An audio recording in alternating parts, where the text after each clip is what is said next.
我先去卸妆。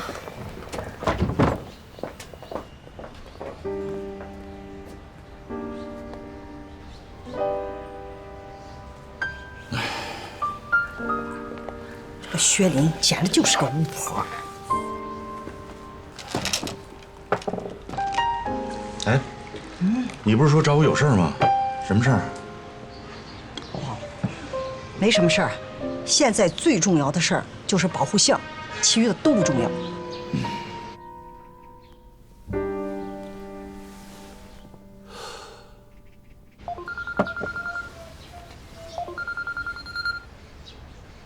谁呀？丁选强。接。接呀。接呀！喂，老王嘛，一会儿你和陈丽娜到我们家来一趟吧，咱们商量商量小杏和薛琪的事儿，怎么样？商量可以啊，是你们动手打人在先，要商量你们来我们这儿，来小院。好吧。姑气，必须的。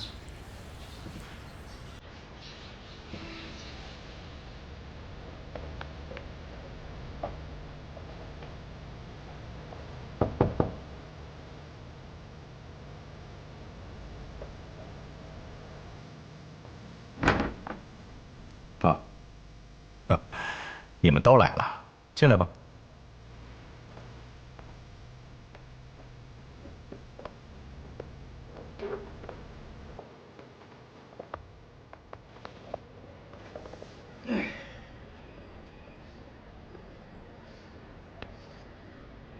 那我就先发表一下我的意见吧。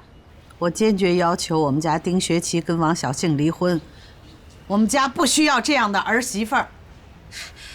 太可笑了，这都什么年代了，又不是一个你当婆婆的说了算。我们可没有你那么迂腐啊，我们听从孩子们的意见，没人听你的，自娱自乐去吧你。我见你一次就后悔一次，我的底线又再次降低一次。您跟我还谈底线？你有底线吗？您在公共场合下干的是什么？动手打人啊！您跟泼妇有什么区别？您还谈底线，真是笑死人了都！谁是泼妇啊？你是泼妇，你说话注意点。我说话很注意，请注意你的行为，你注意点吧。注意点你的措辞，注意点你的行为。这话没法聊了。行了，哎，我们今天来就是要把事情说清楚嘛，别急，都别急啊。小杏，咱们俩单独聊一下吧。不能，聊什么？有什么可聊的？走吧。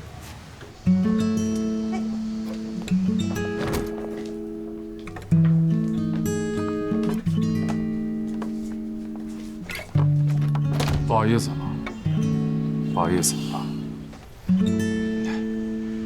这跟你有什么关系？老丁，坐。不用。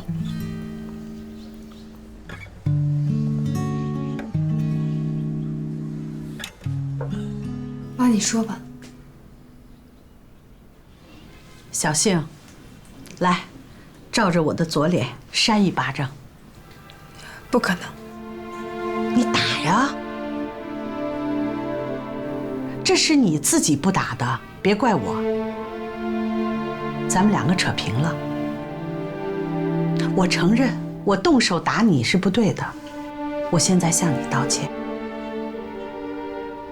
但是王小杏，你站在我的角度，你能换位思考一下吗？我就丁学琪这么一个儿子，我们老丁家那么大的家业，就等着他来继承呢。可是他现在完全被你迷住了，但是有一天，他会想明白这一切的。他也会回归我们这个家庭的，到那个时候你怎么办？那你就惨了，你还是会被抛弃的。如果你是一个聪明的女孩，现在就赶快离婚吧，我会给你更多的补偿。如果这些是丁学琪亲自说的，我才会相信，因为我们之间有过约定，无论发生什么事情，我们都不会离开对方。我承认，我的前世，我隐瞒了你，跟你说声道歉。其实我之前想说来着，学习不让我说，他说一定要找一个合适的机会，所以我才没有告诉你。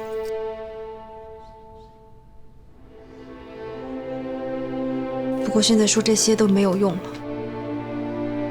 既然事情发生到现在这个地步，我愿意承担所有的责任。即便是这样，我也不认为这些都是我配不上学期的理由。你觉得你能配上他吗？什么都别说了吧，给你看一张照片吧。看了你应该就什么都明白了。这是我跟另外一个女人的照片，好好欣赏一下。她也看过这张照片。你说有没有理由，她会因为这张照片跟我吵架，跟我没完没了，甚至跟我离婚？完全有理由吧，但是她没有。这是谁，你知道吗？谁呀？范子瑜。范子瑜，这是学期喝醉酒以后被人偷拍的。是不是特别没有道德？没底线了吧？你儿子我什么都干得出来了吧？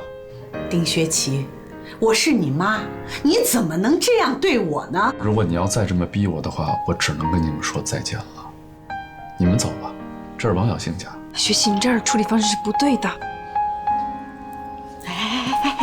他儿子都下逐客令了，他还在里边，还不走？王小杏，别再演戏了，都是因为你，我们才会成为这样。再见吧。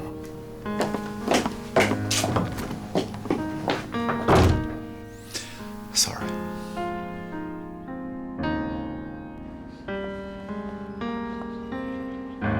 我再也不想来你们家这个破院子了。谁请你来呀？啊！少说两句吧啊。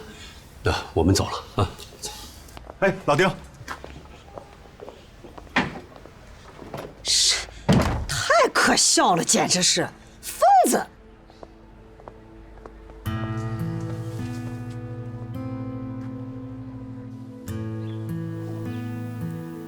没关系，没关系，这只是一个坎儿，我们很快就能跨过去。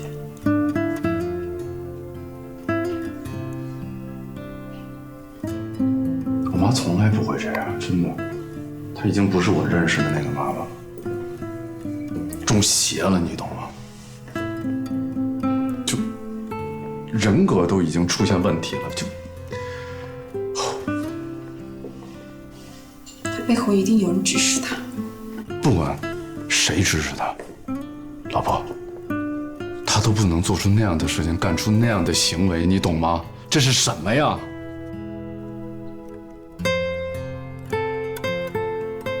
老公，我想征求你妈妈的谅解，我们要家和万事兴。你笑什么呀？我跟你说的是认真的。想不到，真的你好善良啊！他都已经对你这样了，你还要再跟他和好？啊？全世界最善良的王小杏，你敢不敢再善良一点？啊，我的宝贝儿，他都对你这样了，你还这样，还要和好，还要万事兴，你可不可爱呀你？你都让我忘了她到底是你妈妈还是我妈妈。太善良了，为什么她就看不到你的善良呢？太可爱了，宝贝儿。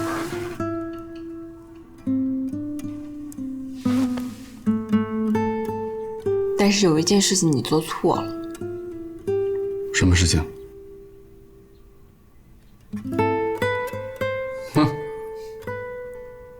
我没有什么做错的。告知书。哼，我就知道你会说这件事情。我怎么做错了？啊？我故意的。你故意的？我当然是故意的。你做儿子，你故意的。你以为呢？只不过我对不起我爸爸而已，我爸躺枪了。但是我妈她那么做，凭什么我就一定要很绅士呢？我就要欣然接受，凭什么呢？不是，那我没有任何的父母哎。他怎么对我都可以，我可以接受。从小到大对我做过无数件，我认了。只有一件事，他不可以逾越我的底线，就是你，伤害你，不行。老公，你上当了，你知道吗？全世界的人都知道你爱我，林一斌也知道，可是他还知道你一点，就是你跟你父母的关系，这是你的弱点，你心里边的心结，他就利用了你这个弱点，搞砸你和你父母的关系。他最终的目的是什么？就是搞得我们家破人亡。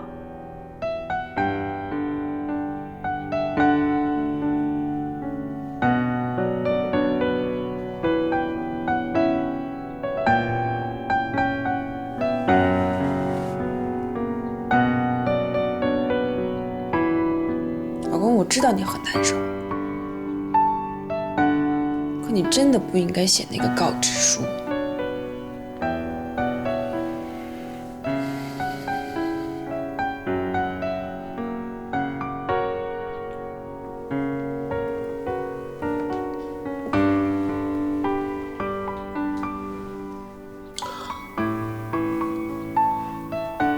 其实其他人我都不在意，跟我其实没有什么关系。我从来就没有从他们身上得到过任何的安全感，没有受到过保护。你知道我第一次感受到安全感是在哪儿吗？你给我的。所以他们没有任何的权利不让我和你在一起，谁都不能拆散和破坏。我会誓死捍卫的，其他的，除了你以外，我都不在乎，无所谓。你就是我的港湾。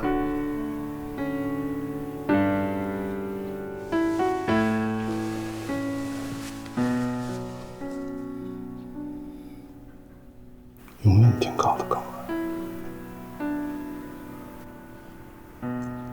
湾。啊？我也是你的港湾吗？反了。对呀，我也要做你的港湾。老丁，你干什么呀？我回去了，我要离开这里，我1秒钟都不愿意在这儿待了。你糊涂！你这样做，你正好成了王小信的心愿。老丁，老丁站住！老丁，你站住！老丁，我们谈一谈。雪莉，我告诉你，王小杏儿那可是丁学期在了解了所有情况下的选择。咱们平心而论，如果这孩子不是有钱时，你是不是觉得他还很好啊？就算他不是杀人犯，不是小三，不是三婚，就凭他的父母，我也相信他绝对做不了一个好妻子。有些孩子像他的父母，有些孩子长大以后正好和自己的父母相反，你知道吗？你这是跟谁是一伙的？说我呢？我看不惯你雇一个孩子过不去。我不是跟孩子过不去，我恰巧是对他负责任。你对他负责啊？你现在对他负责了，你以前干嘛了你？我以前一直忙着我的事业，我的事业。好，那我问你啊，你在孩子身上花了多少心思，用了多少时间？你对这个家庭做了多少的贡献？孩子跟你不亲，他为什么呀？你从小给孩子多少温暖？你给他过什么呀？你，老丁，咱们说话讲一点良心好吗？啊，当初是不是你支持我去搞事业的？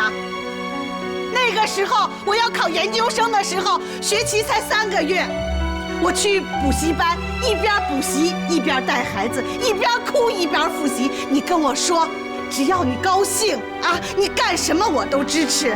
我相信了你。你跟我说，你放心吧，这个家你不用管了，你是我的天，所有的一切你都能承担。我也相信了你。你跟我说，只要你当大学教授，就是对孩子最好的教育，这是身教，让他知道以后什么叫奋斗。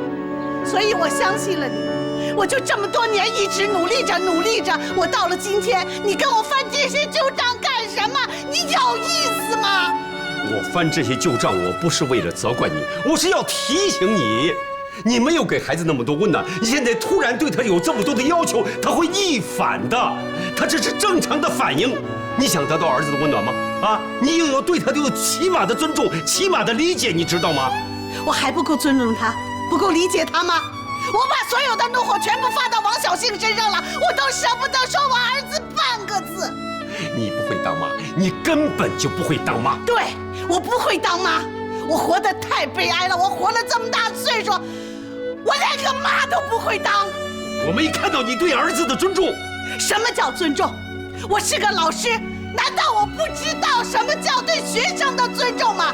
最好的尊重就是当发现学生有问题的时候，及时制止，及时指出，及时纠正，这就是最好的尊重。我是负责任的。家里不是课堂啊！你发号施令，你指导别人怎么过日子啊？你这些权威，你在家里都用得上吗？你对学生那一套用在对咱们之间有隔阂的儿子身上，它能起作用吗？我为什么发号施令？我为什么要说他？因为我是他妈妈，他是我儿子。如果他是路人，我管得着吗？我是啊。学期曾经跟我说过，最严重的伤害往往是在亲人之间啊！以爱的名义经常作恶。我听明白了，我成了罪人了，是吗？好了，雪莉，你冷静一下啊！我也冷静，好吗？啊，儿子发出告知书，我也生气呀！啊，但是我没有发作，为什么呀？我要等一等，我要看一看，因为在最不冷静的时候，他做出任何决定，他都是不对的，你知道吗？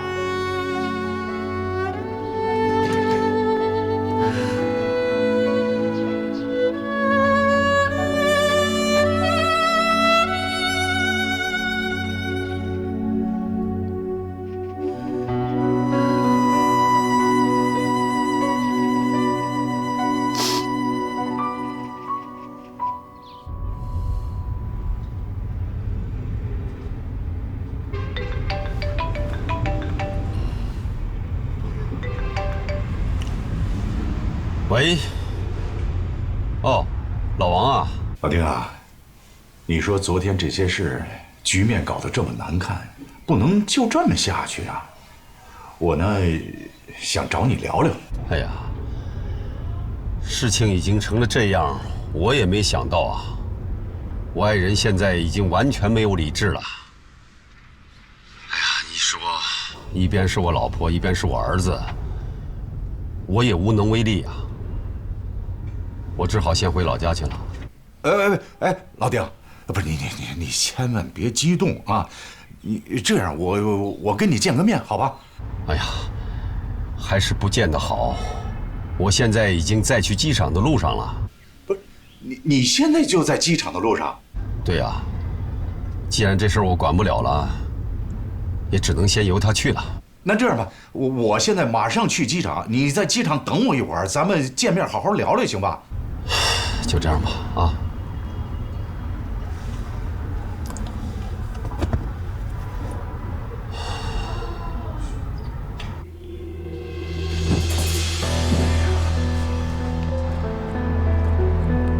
学奇啊，我作为老丈人，我得说你两句。你给你妈你爸贴那种东西，多伤你爸你妈的感情。你爸呀，现在已经去机场了。这件事啊，你爸呢是一点错都没有。他心里啊，他不舒服，有点别扭，这都是很正常的。这件事情你爸知道以后，多理解你啊，还替你瞒着。也没反对你，对小杏也挺好的。你说你贴这东西，多伤他的心，还把他给饶上了啊！爸，我知道，我只是现在没有跟他们相处的勇气啊。你跟你爸谈什么勇气不勇气的啊？我现在就去机场去见你爸，跟你爸好好聊聊。你是他的亲生儿子，你要怎么做你自己看着办。你要不要跟你爸说点什么？出租车，来，出租车，去机场。好。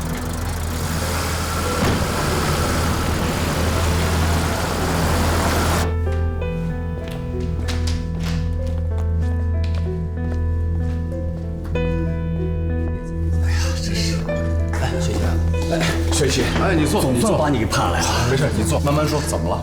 出事儿了！什么事儿？这次啊，我可算是完了。别急，你这么着弄得我也挺害怕的。什么事儿？我们公司发生火灾了，一把火全烧没了。虽然我们正在努力的挽回损失，但是我看，至少我们今年是无法盈利了。火灾，这全烧没了。真是的，全没了。没关系，既然发生了，都已经发生了。来，喝口水。聂总，稍待一会儿，接不住啊。别急，没事，别急。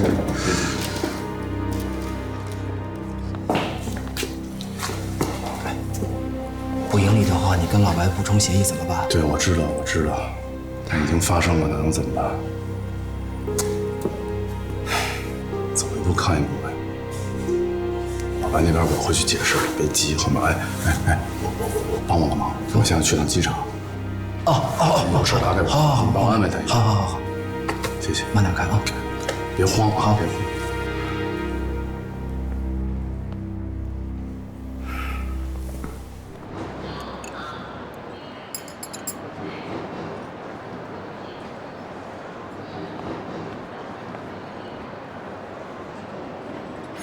哎呦，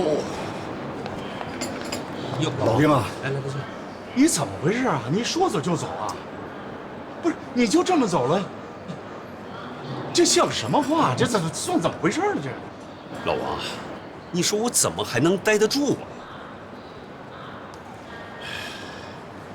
老丁，这学期呢是有点不成熟，添那些东西有点火上浇油。你放心，小庆肯定会去说他的，到时候我也去说他，你就先别走了。家家有本难念的经，我们对学期啊是有愧疚的。发展到今天这种地步，也不能全怪他。这不就对了吗？你就让历史翻过去这篇不就完了？我是说现在。你说现在咱们两家老人闹成这样，实在是太不应该了。小庆和学琪本来结了婚，好好的过日子，咱们两家家长闹得鸡飞狗跳的，这，你看你现在这样，啊，还老死不相往来的。这事儿啊，我家那口啊，肯定不会善罢甘休的。老丁，你说我们家小庆差哪儿了？怎么薛林他就不能接受他呢？现在薛林闹成这样，小庆还一口一个妈，一口一个妈的叫着，小庆够能忍的了吧？是的。老丁，我今天到这儿来呢，一是想挽留你，二呢，我就是希望咱们好好的想一想，咱们老人应该怎么做，怎么让两个孩子更好的生活。在我看来，咱们两家还没到那场割袍断义的地步。老王，咱们在这儿说来说去，啊，说的那么明白，再明白也是于事无补啊。我觉得老丁是这样，咱们都这个凉水浇头，好好的冷静冷静。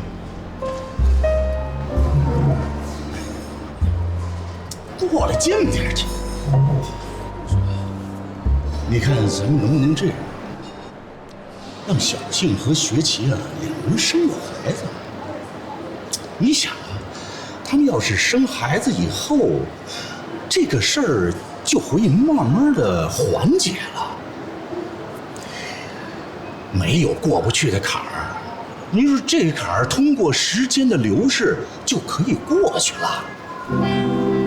对呀，生个孩子，哎，这是个好办法啊！好办法，一箭多雕啊！学期不愿意接受我的公司，我就常常在想啊，如果我能有个孙子，哪怕是个孙女儿，我也后继有人呢，对不对？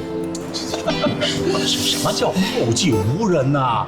国家政策呢，它已经都调整了，可以生二。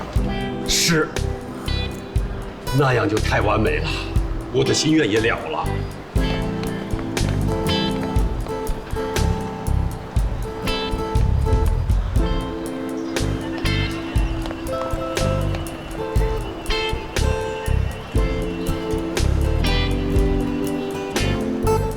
舅舅母那儿不太好劝吧？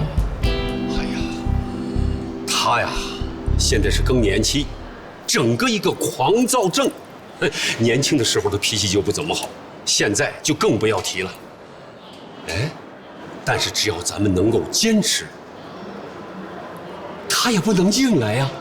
等有了孙子孙女儿，他也只能认了，还能怎么样？对不对？还是亲家公明白事理。是。大伟，哎，你也来杯咖啡。学姐来了啊！来，学姐。哎呀，爸，对不起，别生我气，行吗？知道了。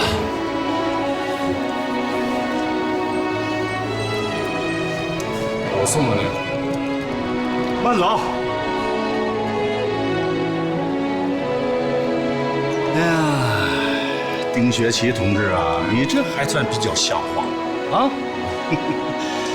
有时候这老人呐，就缺一句话。你怎么来的？我开车送你。哎呀，那太好了，我正愁啊没钱打车呢。走，这个。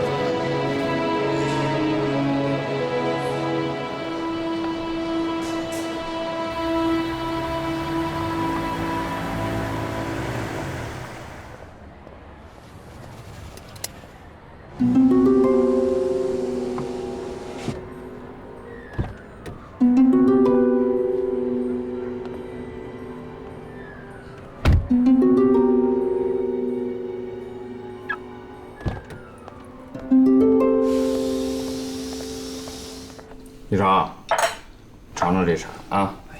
谢谢。你尝尝这茶啊，上等普洱。这朋友刚给我送的。怎么样？白总，其实我心中一直有一个疑虑，我想当面问问您。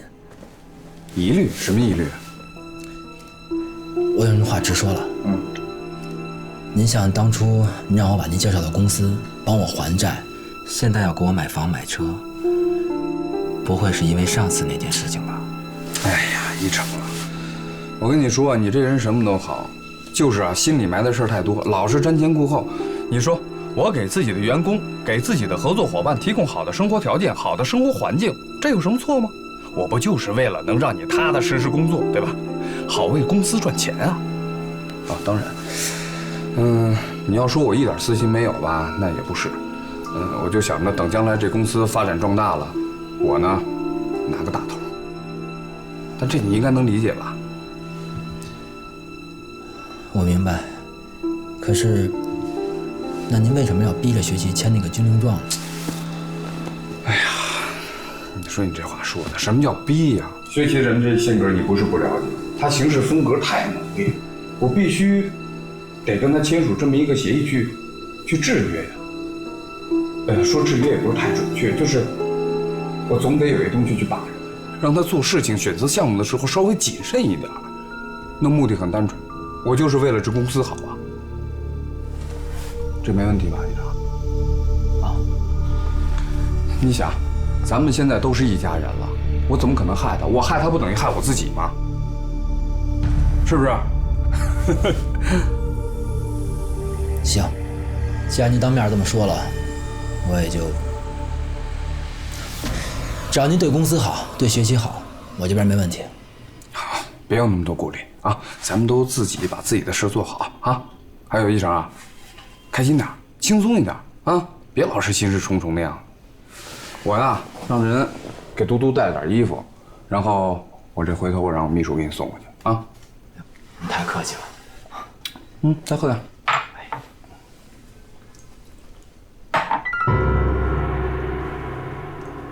来，行，来，随便坐，随便坐。哎，好嘞，我给你倒点茶。不用不用。哎呀，那倒着，我给你倒点茶。好，你随便看看。好嘞。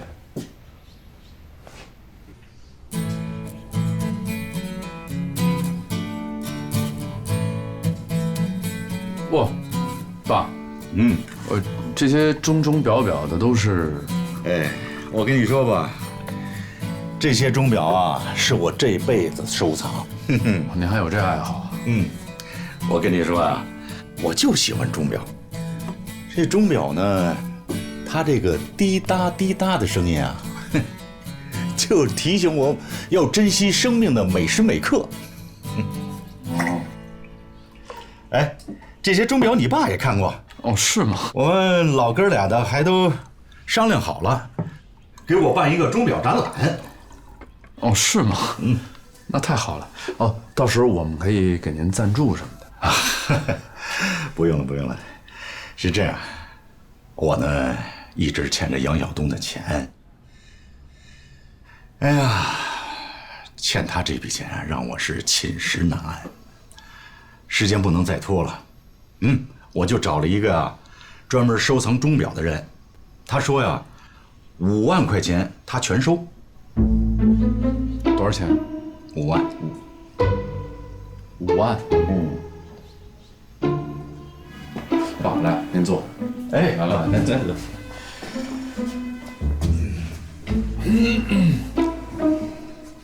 这些钟钟表表的，您收藏了很多年吧？我收藏1辈子。您看，那怎么说，在您心里也是您的宝贝儿了吧？咱先不说它能卖多少钱，这些钱不重要，重要的是，您舍得吗？把它给卖了？我当然不舍得。还是，那既然不舍得，哎，我给您出一主意行吗？马上到年底了，我也快分红了，我一分红，我这钱就能套出来了。我帮您把这钱还给杨晓东，您这表不就不用卖了吗？谢谢你的心意，我领了。这么说吧，谁让我想不劳而获呢？谁让我上了人家的当呢？我的错误就得我自己承担，我怎么能用你的钱来弥补我的损失？要不爸，您这么想一下，我跟小杏结婚了，您是小杏的爸爸，也是我的岳父，我是您女婿，您的事也就是我的事，我帮您还钱理所应当的，对吧？这么一想不就顺了吗？不行，我绝对不能用你的钱。还不行？你是这样，我欠谁的钱都不可怕，可怕的是我欠着杨晓东的钱。你说现在杨晓东和那……行了，咱不提那个。是不提了。这样吧，你呀在这儿帮我收拾这些钟表，我上那屋呢收拾我那些钟表去，好吧？不是，您还是要卖？那必须得卖了，不卖不行，我得还账。来，不是，好了，您哎呀，行了，你给我小心点，注点意啊。我上那边。好。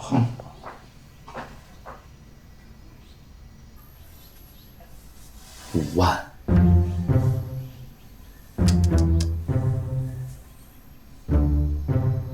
小东，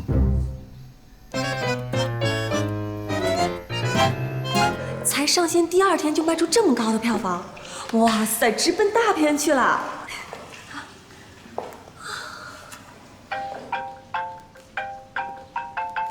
喂，你好。什么？你要请我们参加小朋友的见面会？好的。姐，我们有大活动要参加了。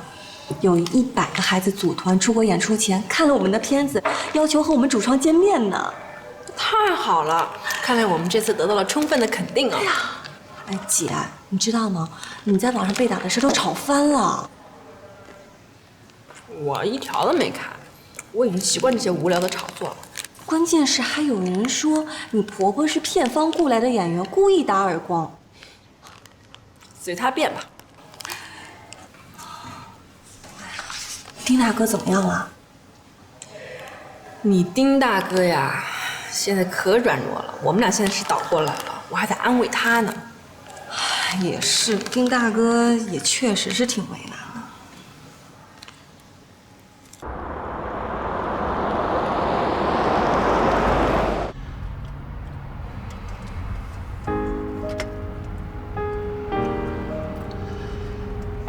这是我买的第一个闹钟。哇，哦，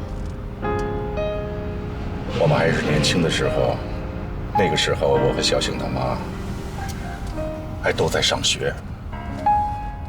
小星他妈呢，那时候特别爱锻炼身体，每次傍晚的时候，一到7点准时到操场上去跑步。他呢，跑步的时候每次都约上我。可是那时候我呀，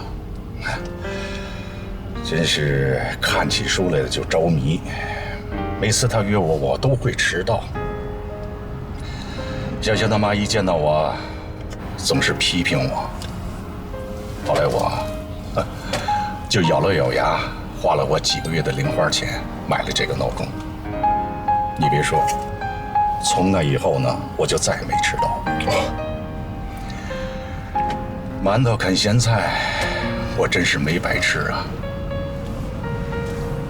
后来，小幸他妈妈的闹钟坏了，她让我给她去修。我3下5除2的就给她修好了。她妈妈是特别的高兴。从那以后，我们俩的爱情种子就开始发芽了。也就是说，这个闹钟是你们的定情物是吧？嗨，信物。是。那这么有意义，干嘛卖了的？就别卖了呗，是吧？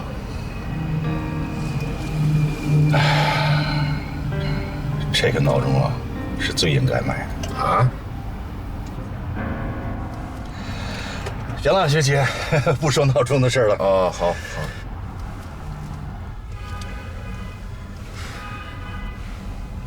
要不然这样哈，您就把这些闹钟就给我。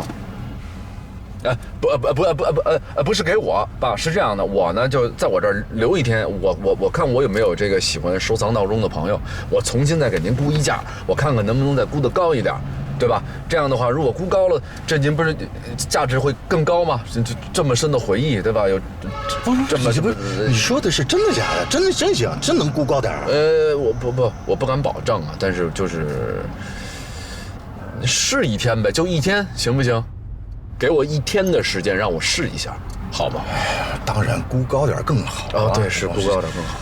正好我也觉得5万块钱确实也不够。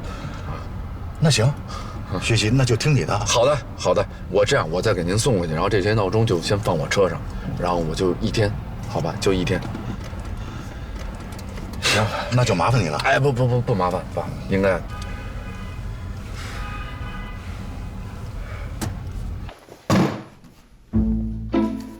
一共就1、2、3、4、5、6、7、8、9、10，反正也是差不多这么10几件吧。怎么样？有感觉吗？有感觉。什么感觉？我感觉我跟做一堆定时炸弹中间似的。你什么时候有这种爱好了？不，你先看看这些5颜6色的这些小宝贝儿有没有眼缘，就是你喜不喜欢？哎，你先别说你喜不喜欢，来我给你介绍一下。你看这个，啊，你看看。不，就你能看出来吗？这些能看出来。哎，古董，很简单，很显然，古董，很值钱的。啊，我就不说年代了，对吧？这一看就很久远了，是不是？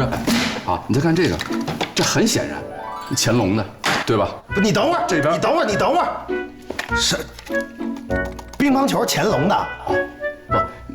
不，国球嘛，对不对？那个时候人就打了呀，就跟足球一样啊。哎，你太矫情了。来，这个你看，民国的，这些都是民国的。对吧？然后这是哪呢？哎，这个是建国后的，民国的。民国时候是不是就有电了呀？有电就肯定有电池嘛，对不对？哎，你不用考虑那么多了，你就告诉我怎么样感觉？行，估个价啊，估个价。我哎，估一下。我不懂啊啊，你就凭直觉估一下。瞎估了啊！我估错你别生气。3000。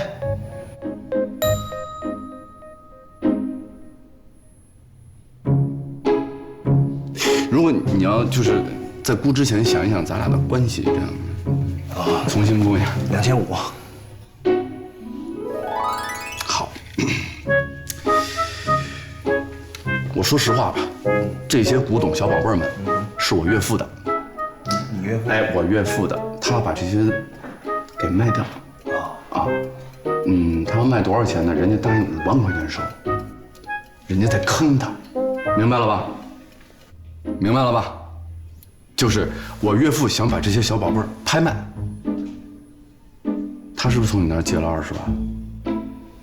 对。哎，你就看看怎么把这些小宝贝和20万，反正你画个等号，最多就行了。你算一下，你想一想，怎么才能让他画个等号？